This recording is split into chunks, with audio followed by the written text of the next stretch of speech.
नाशिक शहरातील आडगाव येथून स्थानिक पोलिसांनी 8 बांगलादेशी नागरिकांच्या मुसक्या आवळल्या असून त्यापैकी तिघांकडे पुणे जिल्ह्यातील नारायणगाव येथून आधार कार्ड व रहिवासी दाखला काढला असल्याची माहिती पोलीस तपासात निष्पन्न झाली आहे। 8ही बांगलादेशी नागरिक मजूर असून त्यांच्याकडील मोबाईलमध्ये बांगलादेशी शासकीय कागदपत्रे पोलिसांना मिळून आली आहेत। तर आलिम सोहान खान मंडल वय 32, अलामीन अमिनूर शेख वय 22, मोहसिन मोफिजुल मल्ला वय 22 या तिघांची कसून चौकशी केली असता यापैकी अलामीन अमिनूर शेख याचे नाव नारायणगाव वारवाडी जिल्हा परिषद गट या मतदार यादीत नाव आहे। मतदार यादीत पहिल्या ओळीत गाव नारायणगाव, दुसऱ्या ओळीत तालुका जुन्नर, तिसऱ्या ओळीत गट नारायणगाव वारवाडी, चौथ्या ओळीत गण नारायणगाव, 5व्या ओळीत मतदान कार्ड क्रमांक AFB 89-0-76-69, 6व्या ओळीत घर क्रमांक अप मुस्लिम मोहल्ला अशी माहिती आहे। तथापि पत्ता जॉली असल्याचे स्पष्ट झाले आहे, कारण गाव नारायणगावच्या वॉर्ड क्रमांक 5 मधील असून पत्ता वॉर्ड क्रमांक 1 मधील आहे। याविषयी उपसरपंच बाबू पाटील नेमके काय म्हणाले ते पाहूयात। गेल्याची माध्यमांमध्ये चर्चा सुरू आहे, वस्तुस्थिती काय आहे? सकाळीच मी पण ती बातमी वाचली, नाशिकला काही बांगलादेशी नागरिक पकडले आणि त्यांचं नारायणगावशी कनेक्शन आहे किंवा आधार कार्ड असतील किंवा रहिवासी दाखले ग्रामपंचायतीतून दिले गेले असं माहिती येते।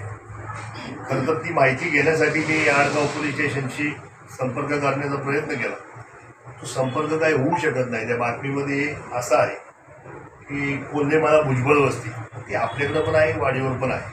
भुजबळ वस्ती आपल्याकडं नाहीच कोल्हे मायामध्ये, परंतु आपल्याला काही हे करायचं नाही की जर अशी काही गोष्ट असेल ते दाखले कधीचे आहे हे आमच्या कार्यकाळात जर झाले असते तर निश्चित स्वरूपात आमच्याकडून काही गोष्टी घडल्या असत्या। आम्ही काही त्या जाणीवपूर्वक करायचा प्रयत्न केलेला नाही।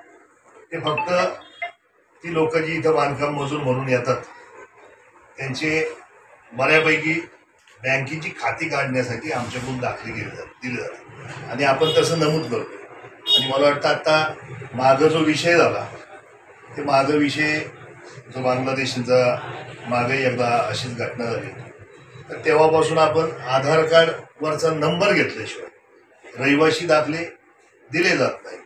माझी माहिती अशी आहे की ही जी काही आज जे तरुण पकडलेत किंवा जी काही बांगलादेशी नागरिक पकडलेत त्यांचे बऱ्याच वर्षापासूनचे ते इथं वास्तव्यास आहेत आणि बऱ्याच वर्षापासून त्यांचे आधार कार्ड तयार झालेले आहेत। असं असताना ती सगळी वस्तुस्थिती जोपर्यंत माहिती होत नाही तोपर्यंत संपूर्णपणे विषय मी तुम्हाला माहिती सांगू शकत नाही। परंतु अशा घटना घडू नये यासाठी ग्रामपंचायतनी जो मागचा विषय झाला तेव्हापासून हे नक्की ठरवून घेतलं आणि हे असं आपलं स्वयं घोषणापत्र सुद्धा त्यांचं आहे। ही जी माहिती आहे ती मी माझी माहिती देतोय आणि याच्यात जर खोटं आढळलं तर कायद्यानुसार त्याच्यावर तरतूद करावी हे असं आपण स्वयं घोषणापत्र सुद्धा त्यांचं आहे। आणि खरं तर सरकारने रहिवासी दाखले असतील, आधार कार्डसाठी जे दाखले लागतात त्यासाठी स्वयं घोषणापत्रच त्यांनी करायला सांगितलेलं आहे।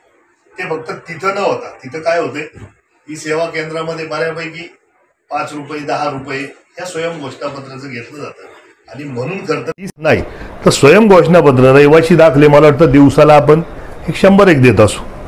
तर ही लोक यांची सर्वसामान्य लोकांचे पैसे वाचावेत, वेळ वाचावा यासाठीचं खरं तर केलेली ही उपाययोजना आहे। नाहीतर याचं सुद्धा ते डायरेक्ट जाऊन तिथं जाऊन स्वयं घोषणापत्र करू शकतात, जसं बांगलादेशी नागरिकांचं आहे तसंच नेपाळी लोकांचं सुद्धा आपल्याकडं ती थोडीशी समस्या आहे। बऱ्यापैकी त्या लेबर तिथली जी लोक ही आता नेपाळी लोक बऱ्यापैकी जी जिथं वॉचमन किंवा जे लेबर कॉन्ट्रॅक्टर आहे त्या लोकांचा फोन येतो आणि मगच आपण ते माहिती घेऊन दाखल्या द्यायचा प्रयत्न करत असतो की जेणेकरून त्यांचं पण काम झालं पाहिजे, हा एवढाच त्याच्या मागचा उद्देश आहे।